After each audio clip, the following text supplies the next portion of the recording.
Hi, welcome back to the channel, and today we've got this on the table. Started work on this around a year back now, and we got to this point, and for some reason other things took over and it got left on the table. So what I'll do is I'll show you around where we're at. I'll just tell you exactly what this bike is. It's a Yamaha XS250, and I've had it quite a long time, to be fair. I bought it from the side of a road many years ago, just driving on my way somewhere, spotted it and thought, right, I'm having it. Came back I think the next day and purchased it. I don't think it was for a lot of money, but yeah, I've had it quite a few years now, and it's been in storage for quite a while before, like I say, a year ago when I started sort of recommissioning it again. So yeah, it's an XS250. It's got around 27 horsepower. They are a twin cylinder air-cooled motorcycle. I think they do around about 80 mile an hour top speed. Not particularly fast. It's I think it's had an exhaust change at some point in its life. I'm not 100% sure. I thought they were meant to have twin pipes coming down the sides on these, but anyway, I digress. This one's got 2-into-1, which I don't know if you can just see down there, which is a aftermarket one. Let's have a look, see what it is. It is a Motard exhaust, which, if I remember rightly, sounds quite revvy when you're going down the road. Bit like a performance bike that actually isn't.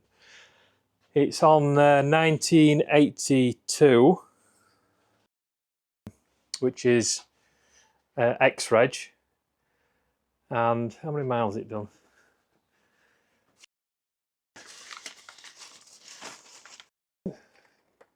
Can't quite see. 23,000 mile, is it? I think. Not a lot. And what we've done, as you can see, we've put a lot of this paper around it that I had spare.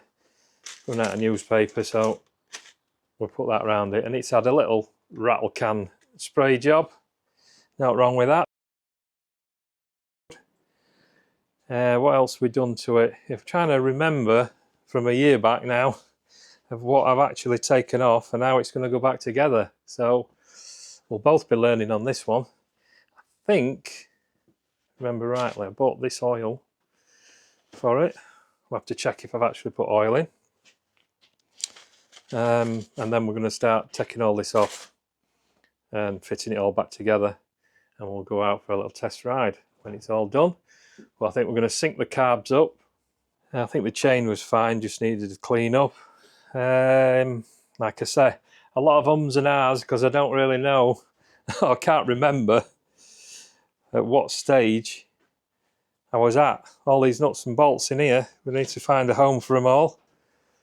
And we've got some other parts here. There's a seat to be put back on. We've got the indicators. I think that's off this one. Anyway, we'll see. We've got the brake pedal there. A few side panels to put back on, the rear light. I've already polished the rear mudguard. So yeah, well, they need polishing. Yeah. So yeah, we'll get on with it. What I'll do is I'll strip all this down. I mean, remove the paper. And then I'll see where I'm at. I think I've fitted all the cables back on.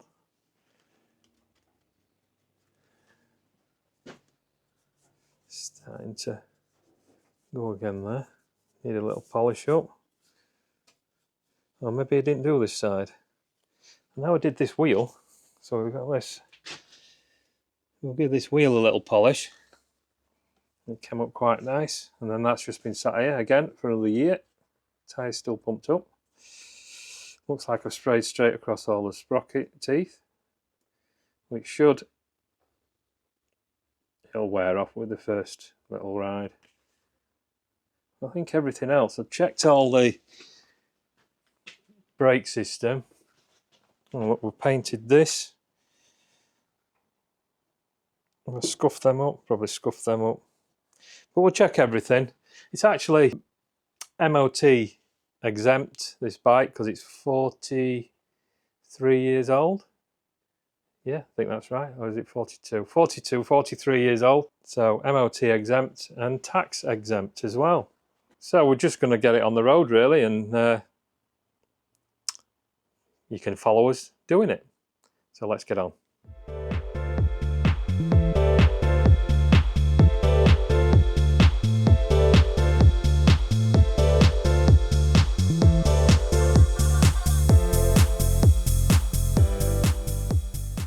Okay, it's a day after, and this is where we've got up to on it. We've polished the front fork. We have polished the wheel on this side. The other side was already done.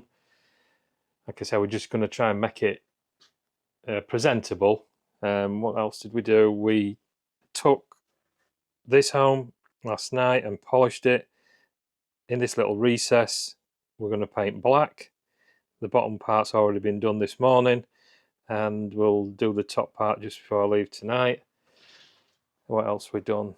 We've fitted the exhaust, so we put the little copper washers in, removed the old rubbish ones wherever they've gone. I've thrown them in the bin already. We've cleaned these exhausts down best we can. They're a little bit pitted, but they're not too bad. We have wire wheeled the foot peg bracket down and cleaned this up a little bit. These are on rubbers, by the way, which is pretty good for a little classic bike really. And the handlebars are on rubbers, so these two parts here and here have got little rubber collars inside them, which you just squidge together with these, with like a back washer and a front washer, and gives it a little bit more comfort, I suppose, on the old ankles. We've fitted the gear lever. So yeah, when I first got it and I tied it down, I thought I'd broke the handlebars because these rubbers, because I tied the handlebars down and these rubbers bent. And when I looked behind, I thought, oh my God, I've broken the handlebars on it. But I didn't realise that there was on actual rubber mounts. So probably a nice bike on the wrists as well, this, so that you don't get any fatigue. We've now got the rear number plate light on. And I actually put some little rubbers underneath here. In fact, what it is, it's a piece of petrol pipe, because the ones that were on it had just completely disintegrated. So I chopped a little bit of petrol pipe, and the internal diameter of the petrol pipe is the same size as the bolts. You never see all this because the number plate covers it.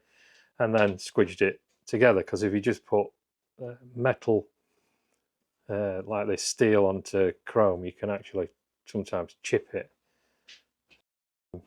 In fact, I'm not sure if this is chrome or not, or stainless steel.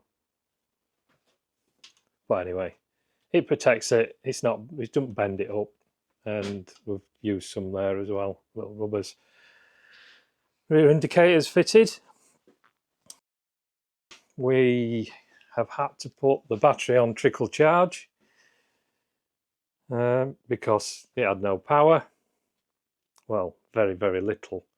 And I'm hoping that it sorts out the problem with the lights once we've got a bit more power in, because there's all the lights and everything worked before. Well, at the moment, we don't seem to be having... Which side is it? That side? We've got flash, but we haven't got main beam. Don't know if this is anything to do with it. I can't remember, to be honest. Could be. Maybe the lights only come on when it started. It's strange how you can still flash the light though. Anyway, maybe it is that, maybe it isn't. What else we got up here? I think that's the cut-off switch. We've got indicators. Well, seeing as we've just wired them all up, let's have a test run. Yeah. So we have indicators. We have right indicators. The left ones are they working? Yep, they're working.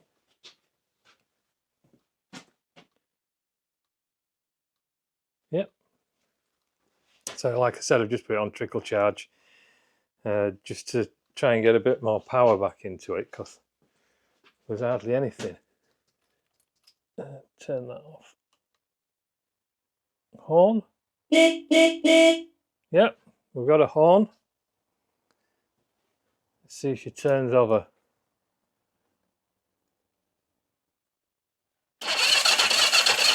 Yeah, a little bit slow. Oh, the oil light went out straight away. Anyway.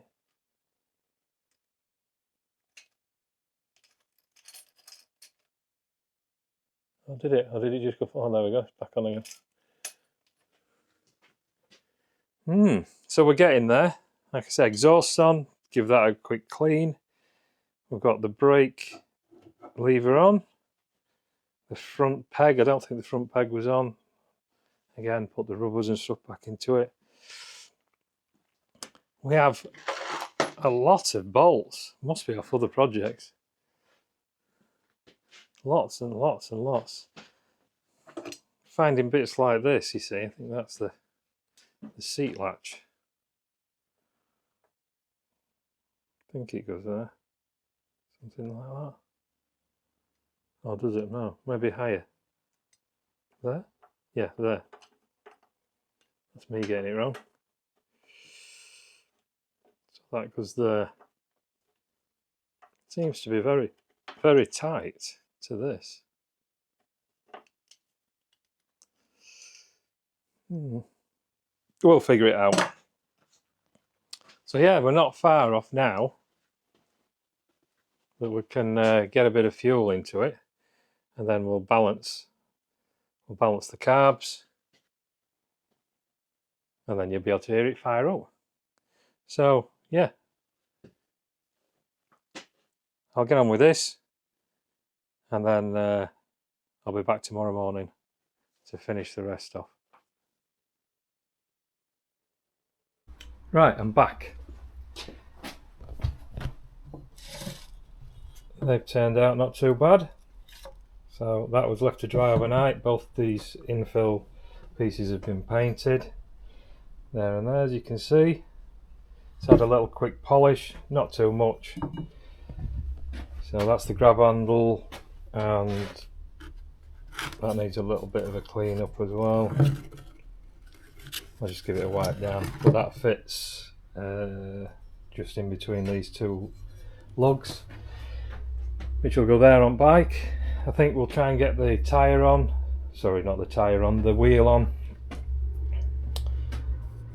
As it's been left, it's developed a little bit of rust inside here, so we'll just give that a quick sand out. There's the pads, sorry, the shoes, they're still okay. And then we'll just give them a scuff up as well. We'll get that fitted in. I found the spindle for it. I think the spacer fits on this side, but we'll attempt to do that in a minute. So yeah, just a little clean up, and I'll start fitting this rear drum back together and put the wheel on, and we'll go from there. Still got the chain to do. What else? Grab handle, like I said. Try and get a bit of fuel in it then, and a fire up. So let's get on with the back wheel first.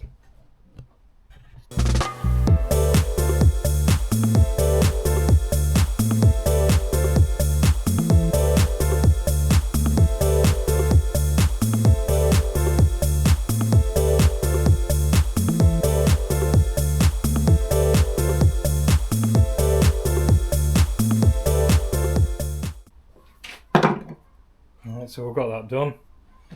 That was good enough for what we need. It's nice and shiny where the mating surfaces are, braking surfaces. So I'll just give this a quick once over.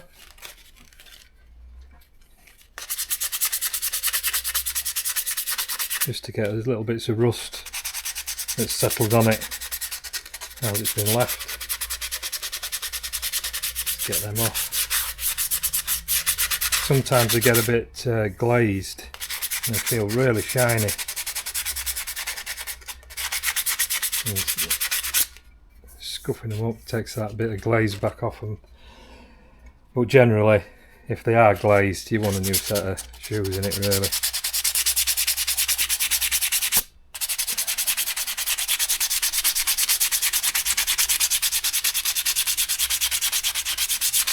You don't need much. That'll do. All the cobwebs a quick wipe off. It's been sat in the corner for a year.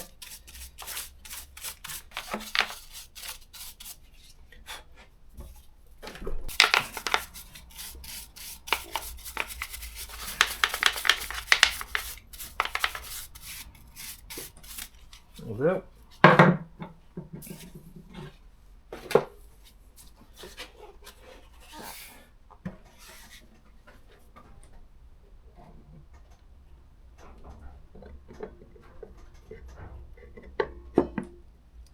So yeah, as that arm turns, you can see it opens the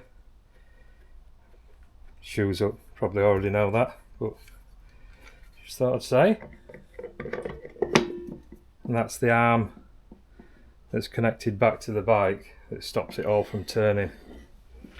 So when you press this lever with the foot brake, it'd obviously try and turn there. So it has to be locked in position, and then that puts the brake on. So anyway, right, we'll try and get this on. So looking at it, that's the way it goes with the spindle, like that. With the fixed end on this side, the adjusters as they are, and the spacer fits onto the brake drum side with the locking nut, the castle nut on this side, and then the split pin just to go through one of these little gaps and then bend them over. So I think that's how we're going to try it.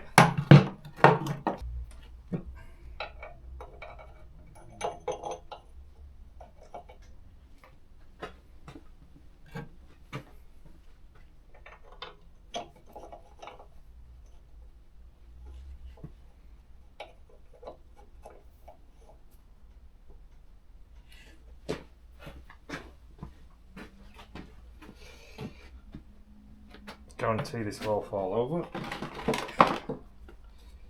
I may be wrong. Let's have a look how far we got to go up from there. About that much. See if we can roll a piece of wood underneath. Oh, that tie's quite heavy. And just shoved a screwdriver in this side here, just so it'd keep it somewhat aligned, and move camera over a little bit. Not sure if you can see the spacer, but it is there. What we need is that higher. Like I say, difficult when you're doing it on your own. Get that through to there.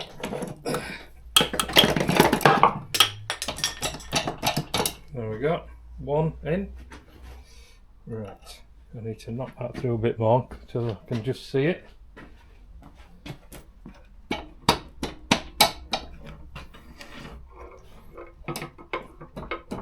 There we go. You can just see it coming through now. Grubby side on the inside.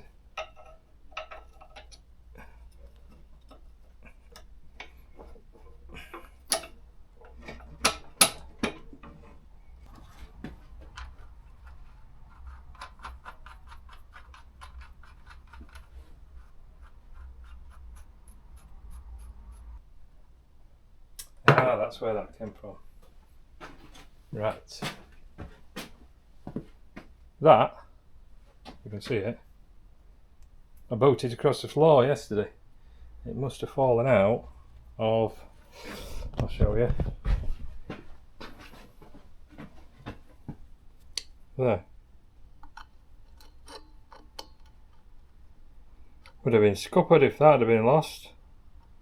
So yeah, I found it on the floor yesterday. I thought, that looks important. Couldn't quite remember what it was for. But there we go. That's where that goes. And I'm just taking off the split pin if I can. Might have to get some pliers on that. There we go. That's out. And then we've got a nut.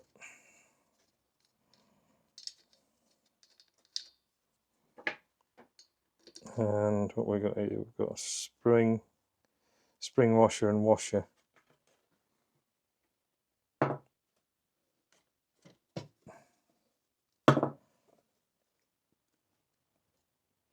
So washer, spring washer, nut.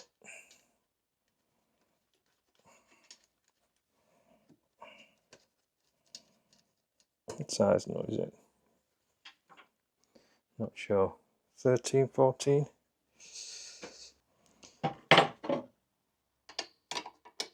14. I've been told, and I think it's true, that the Japanese stuff, I don't know whether it's still true now, but the Japanese bikes only had either 12 or 14. They never had 13 because it was an unlucky number. I don't know how true that is, but I got told that a bit ago. Might be a load of waffle, but you never know. I've not found 13s on them, to be fair. They've always been 12 or 14, so it probably is true.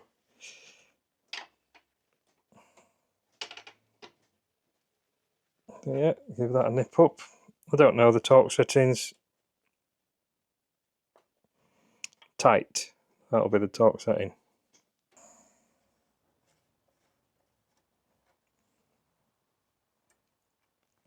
I'll not adjust this fully because we need to move, when we've got the chain on, we need to tighten the chain up with the adjustment on here, which goes around there. And then I'll come back and fully adjust this. So I think,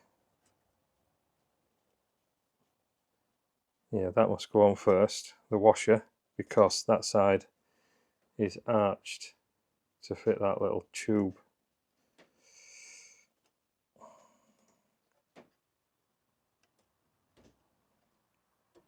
I don't know if I've got my son into a predicament here. Can I move it backwards enough?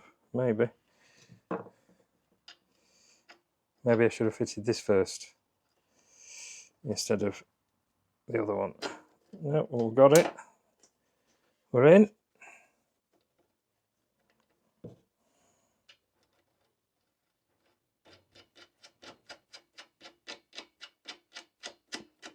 And with the tension of the spring, it should hold that in place.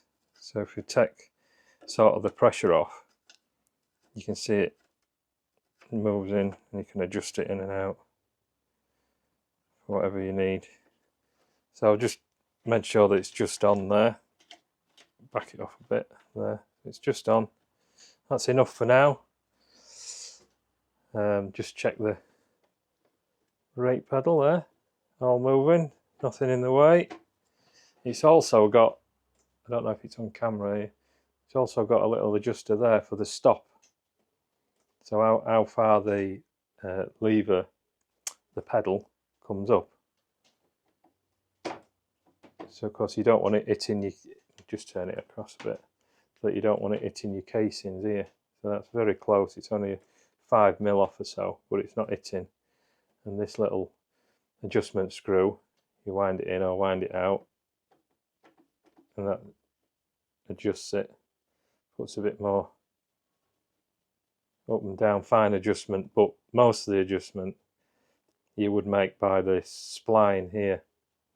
You'd take that nut out, crank it a bit if you wanted it a lower pedal, and then move this in and out, and that'll go up and down. And then the other adjustment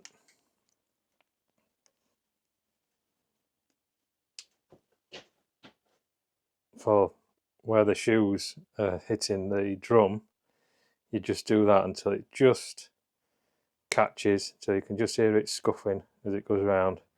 And I would just back it off one turn, and that'll be it, good enough. They're old systems, they're never going to work fantastic, but they'll work good enough for us on this bike, because it hasn't got a lot of power. Again, like I say, it's only around 27 horsepower. I think they're not a massive amount of power. So what we're going to do now is we'll go around the other side and we'll have a go at putting the chain on, which is a split link type. Right, we've got the chain threaded through around the front sprocket.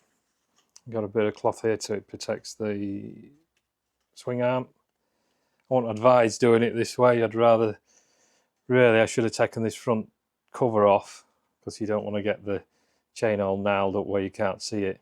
But I'd already fitted these bits on and I couldn't be bothered. But anyway, I won't advise it. I'd take the cover off and wrap the chain around.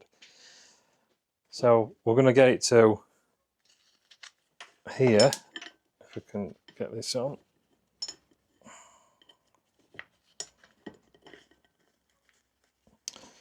So now we can easily fit, in fact I might go one back if I can, so it's under a bit more tension. There you go. So that is now ready to put the split pin in, which this is the back part of it, and there's the front part of it. It goes on like that,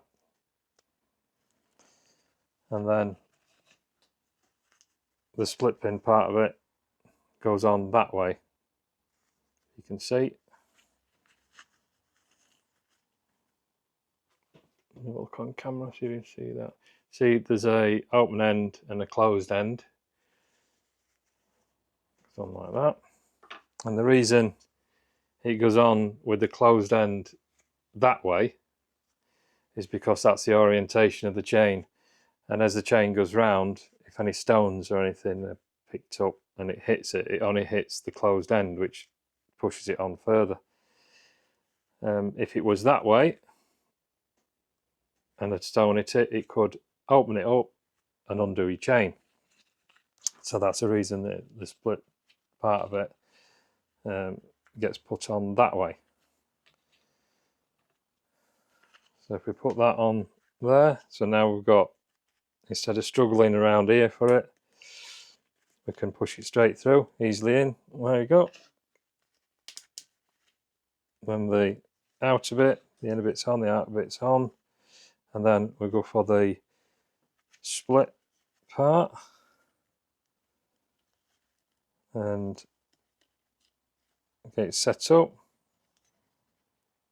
like so, ready to go. Then just get a set of pliers on the back and on the front pin, and see if we can do it in one shot. There we go, and it clips in. So on with the shocks next, so that then we can tighten the chain up. Right, we'll just put the rear shocks on the wire wheel, give them a quick scuff up, got a bit of the rust off. So yeah, they look a lot better than what they did. So the bottom part goes there and the top part goes there. We'll put the more rusty or pitted bit downwards and it's not as noticeable, and put a bit of grease on these as well, just so that it slides on a bit better. What I've also done is I've put a bar, well, I put my adjustable spanner underneath, but I usually put a bar underneath so that I can lever this up and down, so that we can get this on. So we'll go for that.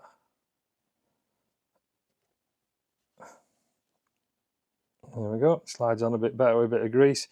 As you can see, we need to get that up to there, and to push it in, it's quite a tight fit, so pushing it up needs a bit of force. So if we use a bit of a lever like so, as you can see, it's coming in line now, and I've already put some grease on this, so hopefully we can get that in there.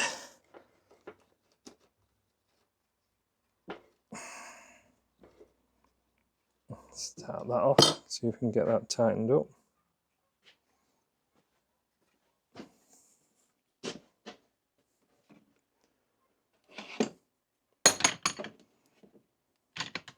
The size of it on, a bit smaller than that.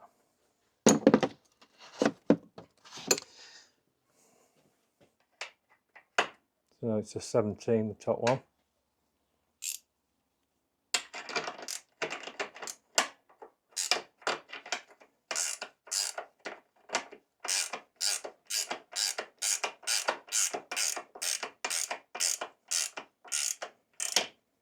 I presume these might have had a washer in between, but I can't find anything in the pack.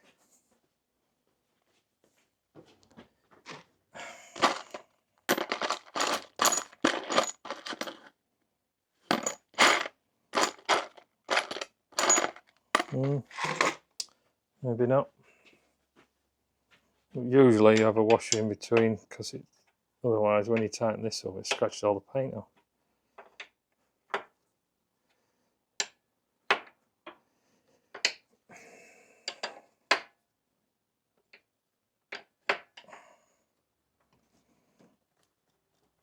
But this one hasn't got a washer, so that's how it was.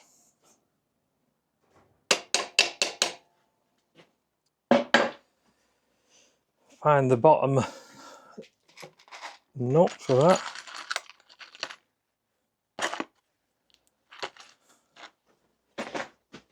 Looks like these were on it before.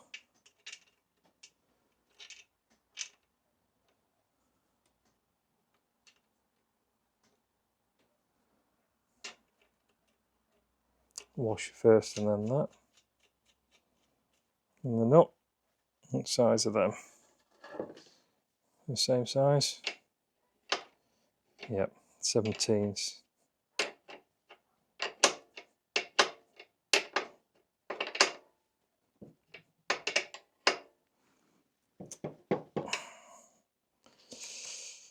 That's that one on. So round to the other side.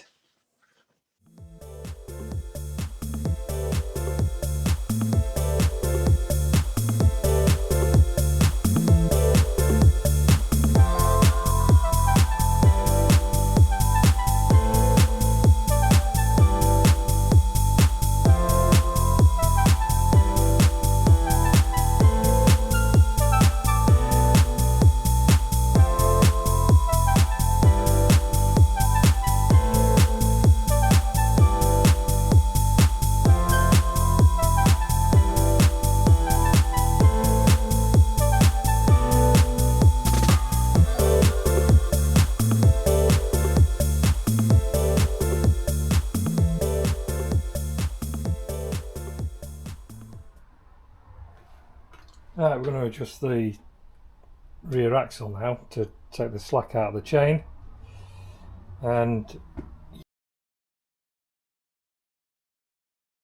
there's some little marks that go across there at the end of the swing arm, and there's a little notch just there, if you can see it, just there, and then there's all like little lines, score lines in the rear of the swing arm, and that's the same on the other side. Now, over the years, I don't know, it's been sanded, been painted, whatever.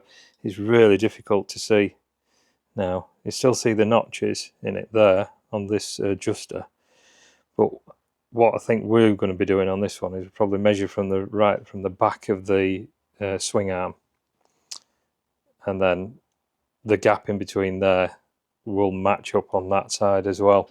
So using 10mm is the back one, and the locking nut is a 12. Like I say, there's a little notch in the back there. These as well, this part and the other side from are exactly the same anyway. So where we measure it from there to this point, there'll be a good way of doing it on this bike. So as you can see, as we tighten it up, the chain tension is coming on. I'll keep doing both sides. Take a while.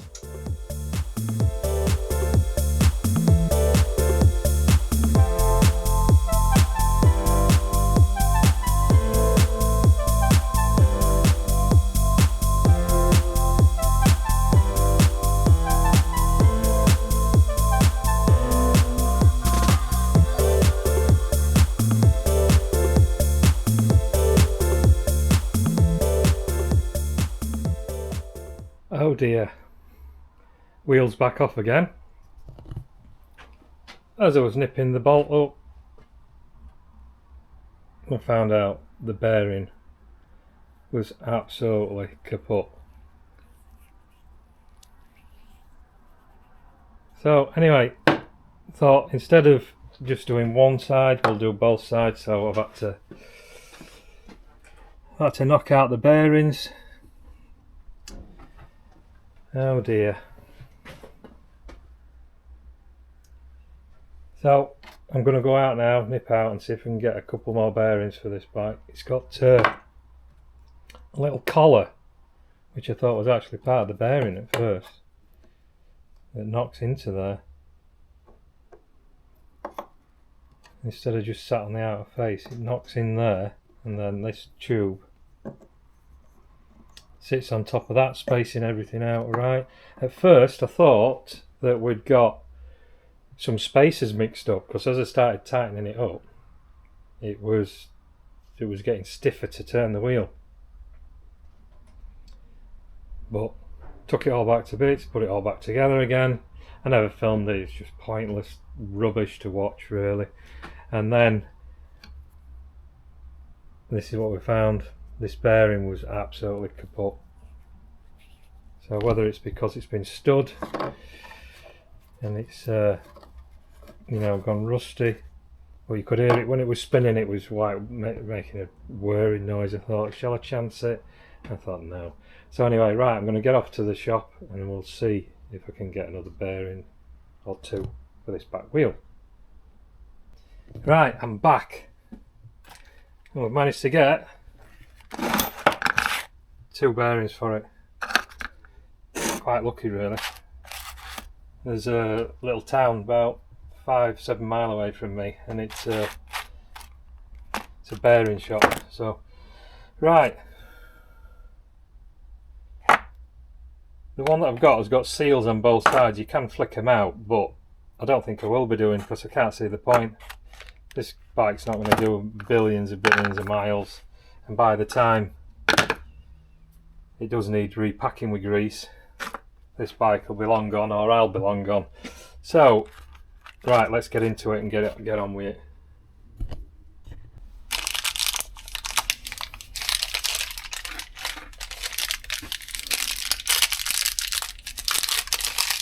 Nice new bearing there. Exactly the same model, so he says. The guy said at the shop anyway.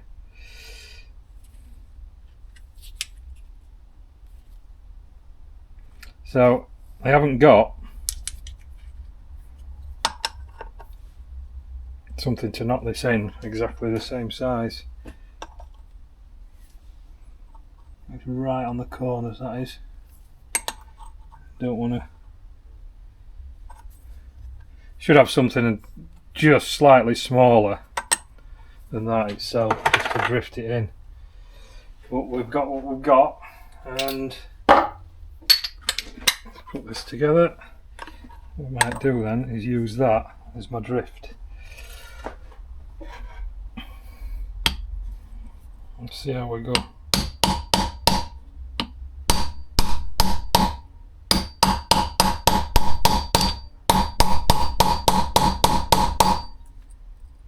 Seems to be going in. It's going in square.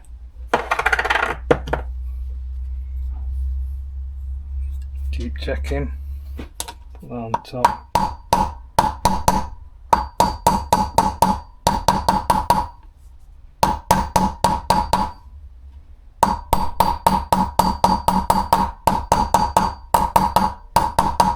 Keep working my way around. Yeah, we're going in. Obviously, before starting, make sure that all the surfaces are clear of grime and muck and stones and things, and the note will change when it seats. There, hear it? Got louder.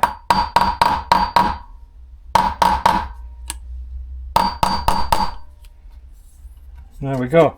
That's one in.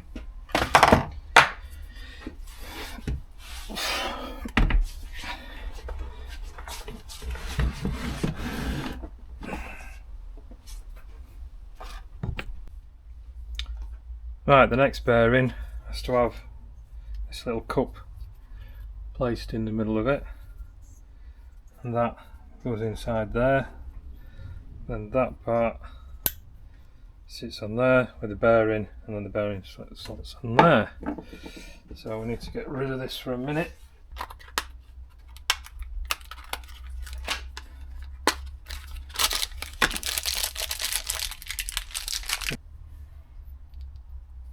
And that slots inside there.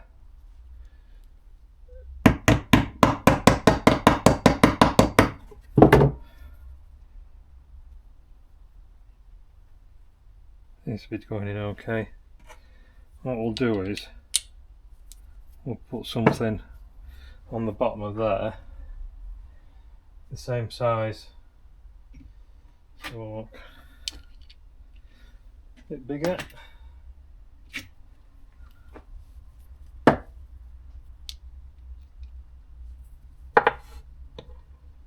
Should do it.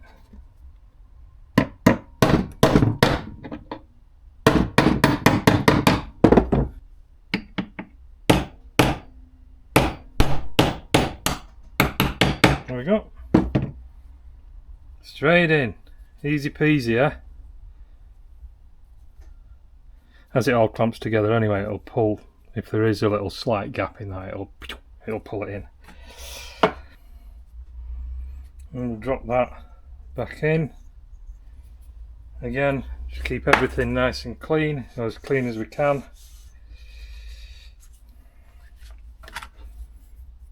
That pops in there.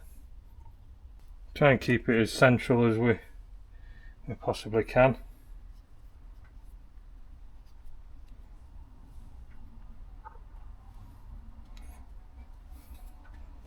Go for a couple of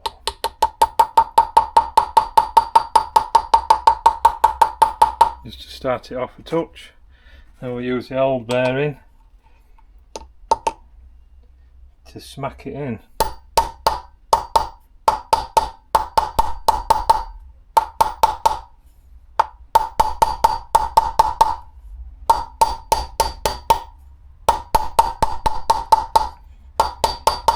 Like I say, usually I'd have a socket the same size just to hit on the outer, but I haven't at the moment. All I've got is this.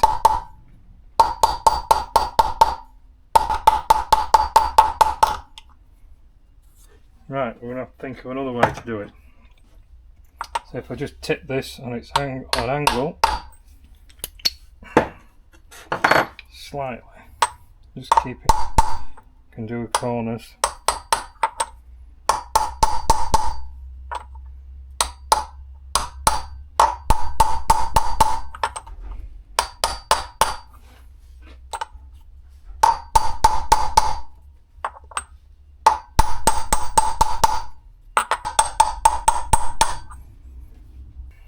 Let's have a go at, that'll be better.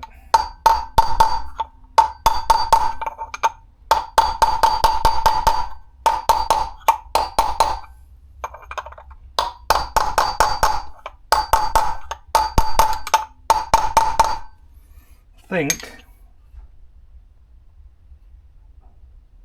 think we're there because we can't move that inner tube now, so I think we're down. Right, that's that in. What's next? What else goes on here? That fits on there, and there should be the right amount of spacing to not allow that to touch this face. I don't think we need any of this now. Put it in the grease box.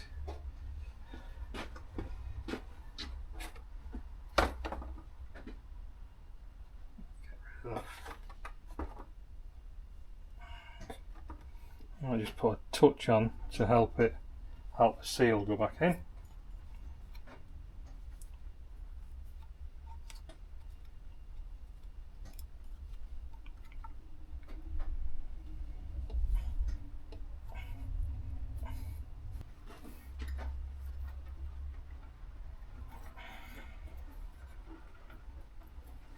So that's the outer seal on. Again, just keep everything clean if we can, or as clean as we can. There's my rag gone. Dirty rag to clean stuff. Makes sense. There we go.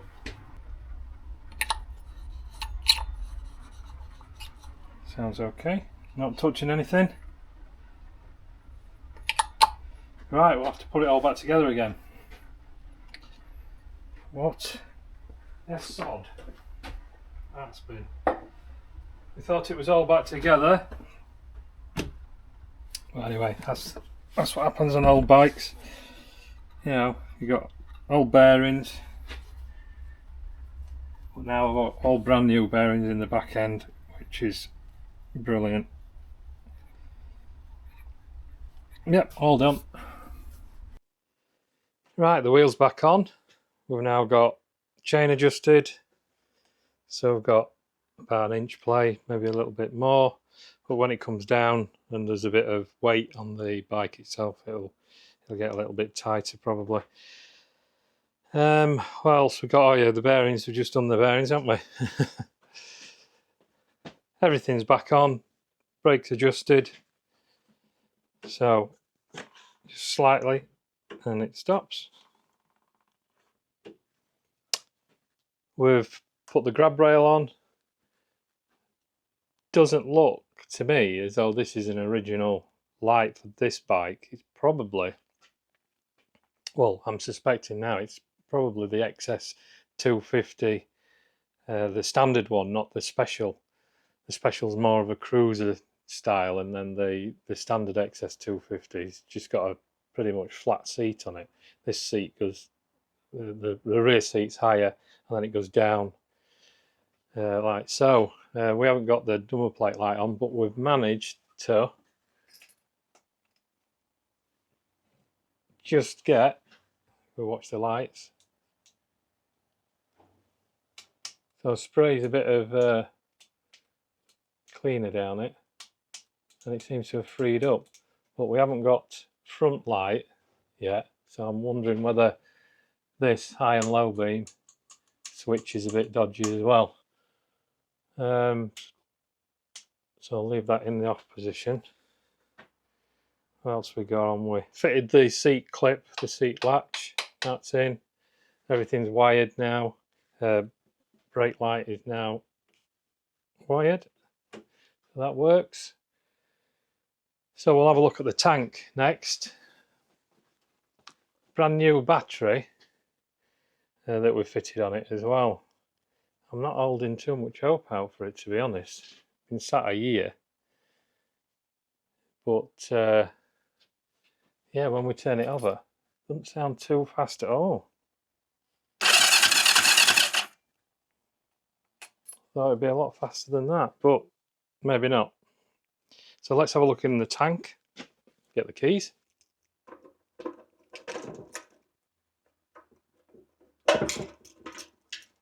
Get a torch. Where's the torch?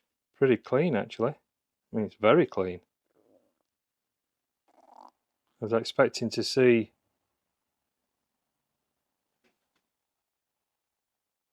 some stuff in it.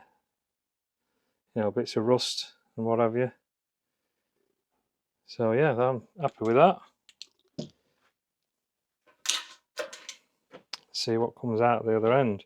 We've got on, reserve and prime. That's all I've got on this. So where's the arrow on it?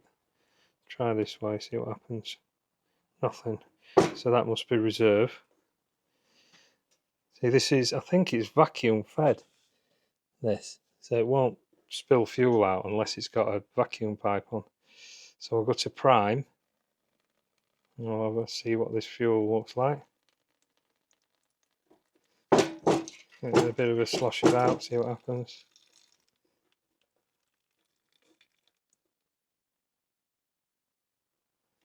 Wow. Looks pretty good, to be honest. It's got a slight tint to it, but it doesn't smell off. I think we're going to attempt that. So I'm going to get I'll give the tank just a little clean off. I'll get the new petrol pipes on with the new little filter, if I can manage to fit it on in line somewhere, with the magnet on. And yeah, we'll have a go at firing it up. See if we've got everything plugged in. So right, bear with me. Just going to clean this tank up, chuck it on, new pipe, and we'll go for a fire up.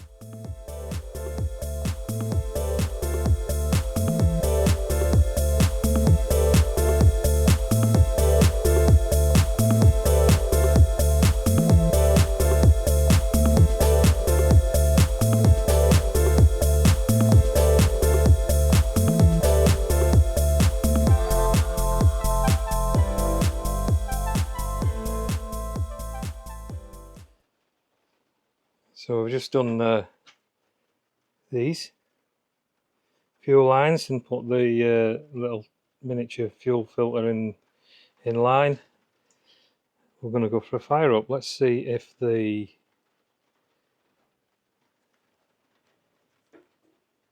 prime works now. Should do.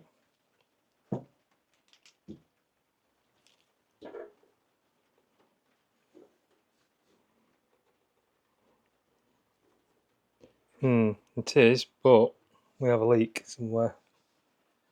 Probably because I haven't put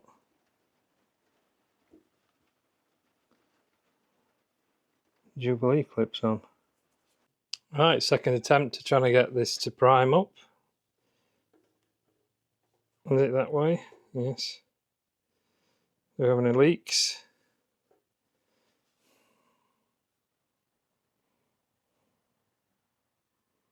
I wonder if it's out of fuel, because I don't think there's much in.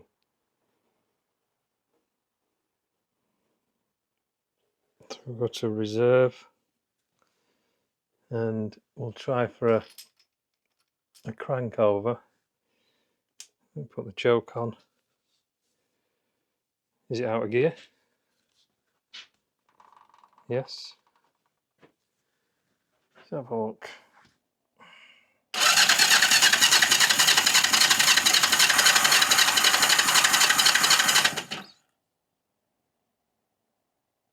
I think it's out of fuel because it's not priming. Let's go for just an on.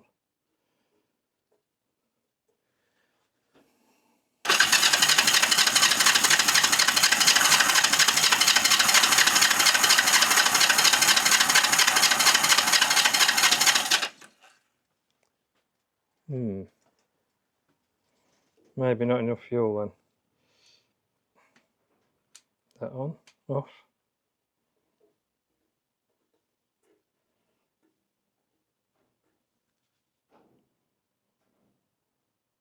A bit more coming through now. And it's stopped again. Yeah, it looks like we're out of fuel. I'm gonna rock it, it goes again. I want to flatten it, but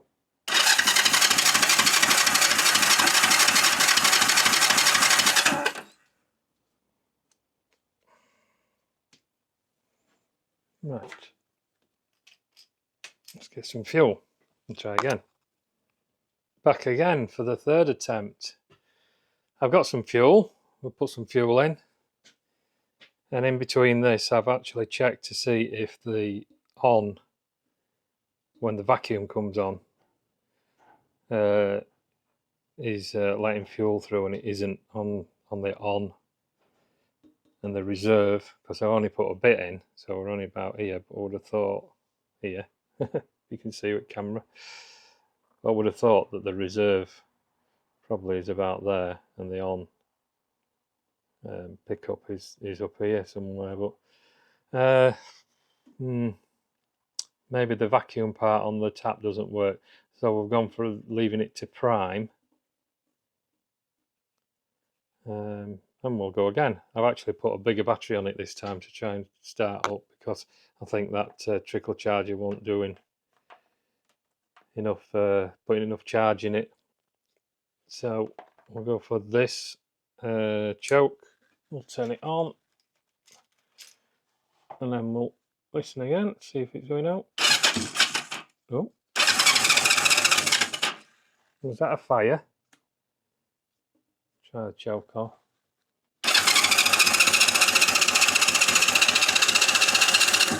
Oh.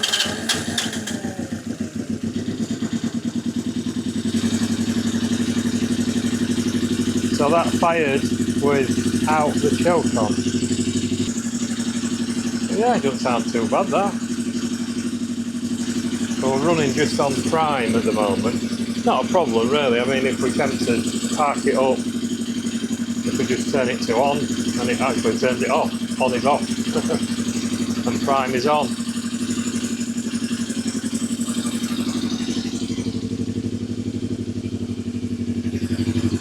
Oh, let's just check, see if both cylinders are getting warm.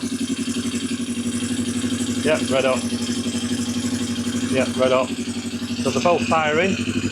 We've got both carbs working.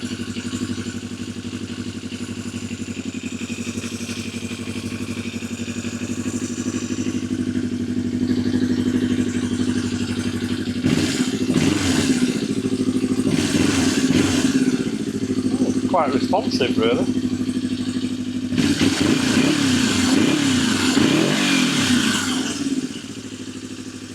Not bad for a year off-road. Well, it's been even longer than that. It's been probably going to be 2 years off-road.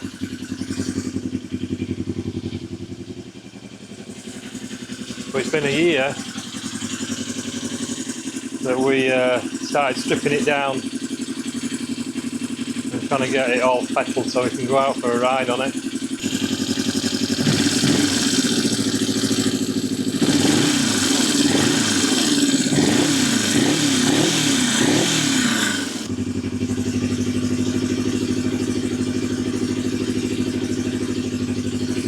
Right, we'll shut it off for now. Well, we'll see if this off switch works. Yeah, the cut off switch works. I'll turn it off. So we've got nothing leaking yet. Well, that's strange. It fired up without the actual choke being on.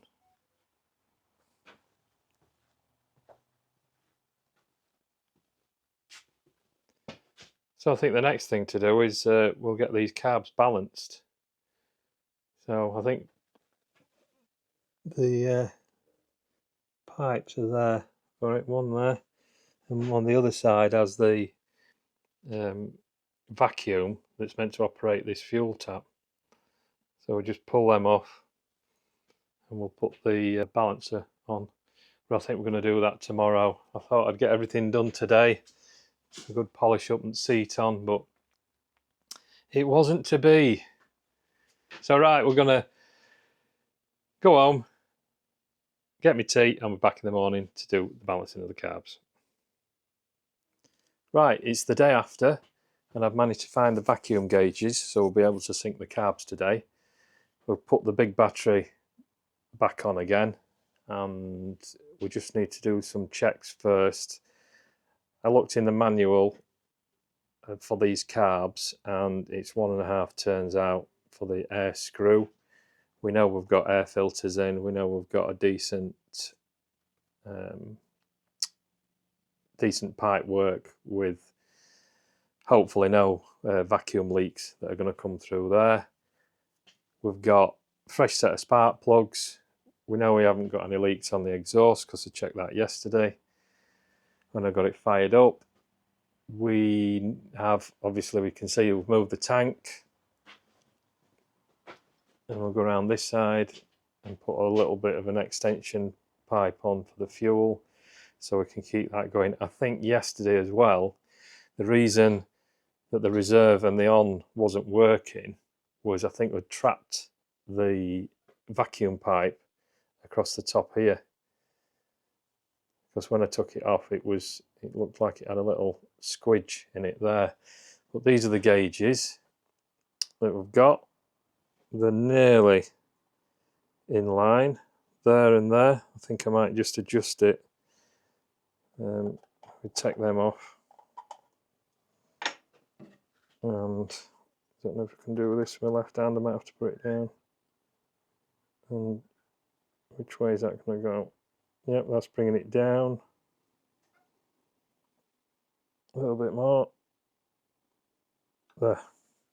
So right there, the start point now is all exactly the same. We're going to go for a start up, and then we'll adjust the air going to the two vacuums gauges, and because it might be bouncing about a bit, and then we'll adjust the synchronization with the, don't know if you can see it, a little screw in the middle there. There's a bar that goes in between them, and that synchronizes it, that little screw does. So we turn on, fire it up.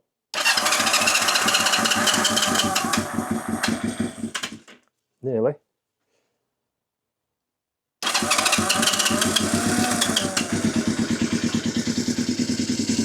Right, we're fired up. Right, so if you look at them, they're going berserk. So we'll start to tighten this up until it comes in line, or settles out, sorry. There we go, a little bit more out there, just see it, a little slight wobble on it. We'll go to this side, oh, too much, a little bit less. There we go, so there's a slight wobble on both of them. As you can see, they're out a little bit. So we know that we've got the air screws turned 1.5 times out, and we know we've got no other vacuum leaks anywhere else. And that's where we've plugged the vacuums in, there and there, on the intake manifold. So give it a little rev. Can you see that?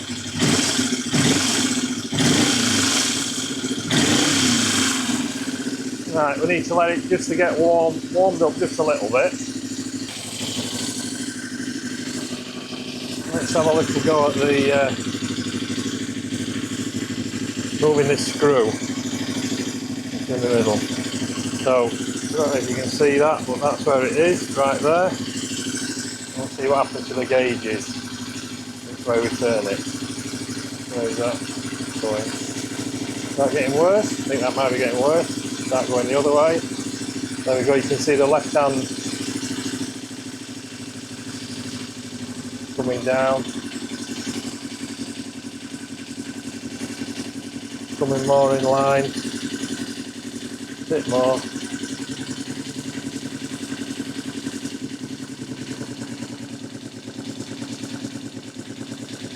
Fetching the, turn it up a touch. Fetching the tick over down that.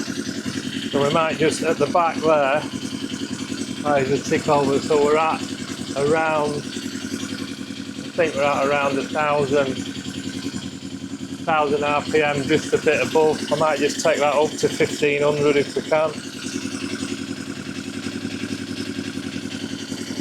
which is inside there. The camera's picking it up. Just there, there's a little like turn screw which turns the. I've just got the screwdriver right at the end of it at the moment. I'm just turning it. So you could hear it jump a little bit there. I think we're up to 1,500 RPM now. Give it a little blip on the throttle.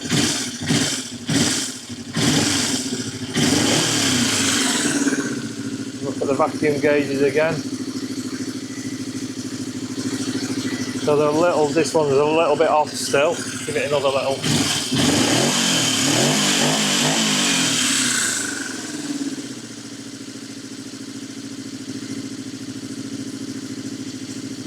But it needs to be warm to set these up really.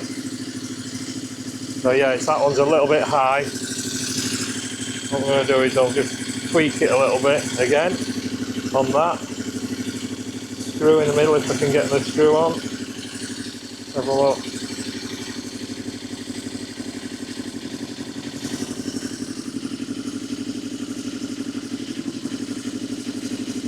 They've come about in line. They're not bad then. So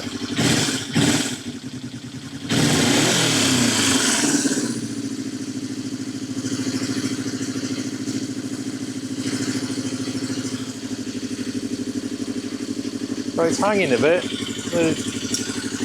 a little bit. Yeah, the throttle's hanging just a touch. And then it drops off again. But I don't think we're too bad at that, to be quite fair. We're at 1,500. We'll tick over. Seems to have all settled out. It'll be certainly warm by now.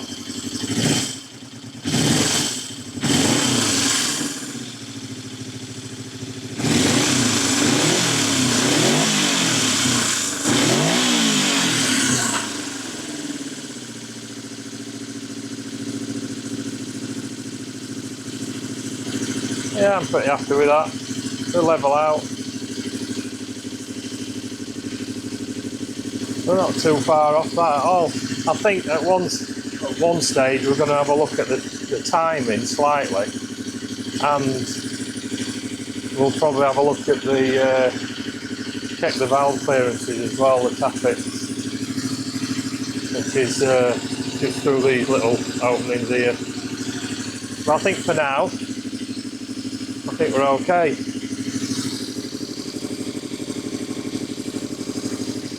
Yeah, very, very, very close. I don't think it might not be even worth another mess, to be fair.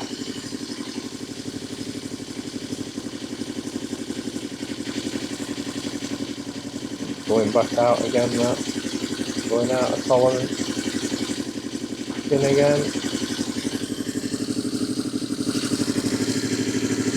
A little bit high, a little bit low. One back.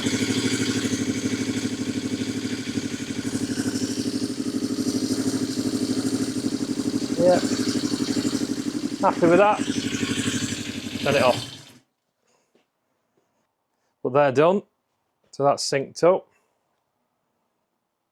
And we'll move on to the next job. We'll put the tank back on. We shall put the seat back on. Make sure there's some air in the tyres, and we've just got the switches to figure out to see if we've got bad connections in the light on this high and low beam. What else have we not done?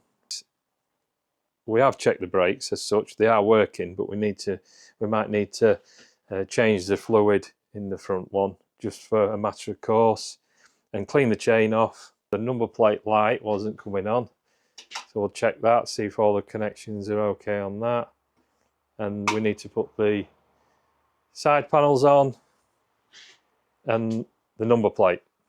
and then we're ready to go. We can then I'll send the logbook off to get this historical part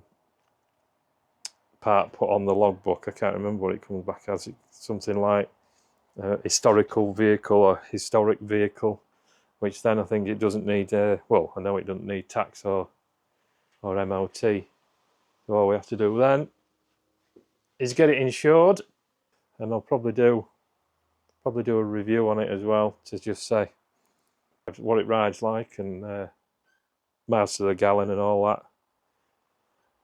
that rubbish that everybody wants to know. So yeah, right, I'll start stripping it all down, all this stuff, and putting it all back. Right, she's back together. You even got the front mudguard on. So I managed to figure out why the rear light wasn't working, the rear number plate light. That was just basically clean a few of the connections up and that came back on. And the headlight seems to only work when the engine's running, so it must be on a different circuit. It must run off the stator or something like that. So everything works, the switch works, the high beam, low beam, side lights, indicators. We've got brakes, not brilliant, but I've not been on the road with it yet. I've only driven on this little grass paddock here. So what else have I got done on it? I will put the tank back on, the side panels on, the seat, and giving it a little bit of a clean.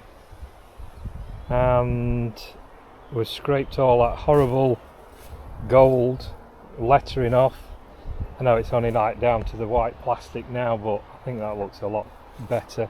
We'll probably put a little bit of paint on it at some stage. The other side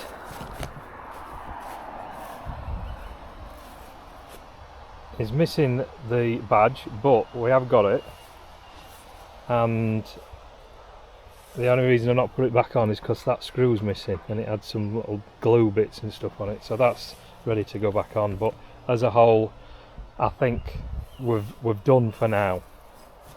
So we'll give it a little start up.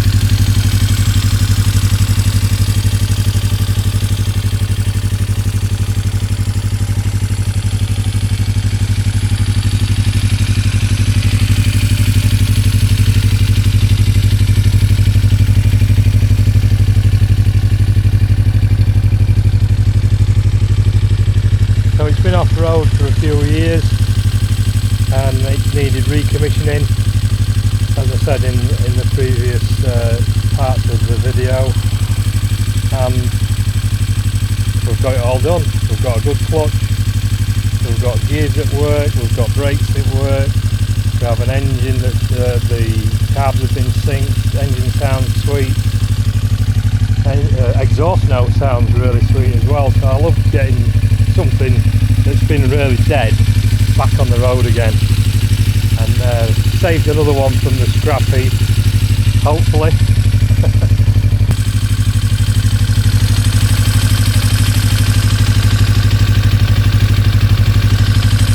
Yeah, paintwork's not too bad on it, not brilliant, but it's going to be a usable little classic, 40 odd year old, and Yamaha reliability as well. So I hope you've enjoyed watching the resurrection of this little classic, and I think we'll leave it there. So like and subscribe and all that good stuff, and I'll catch you next time.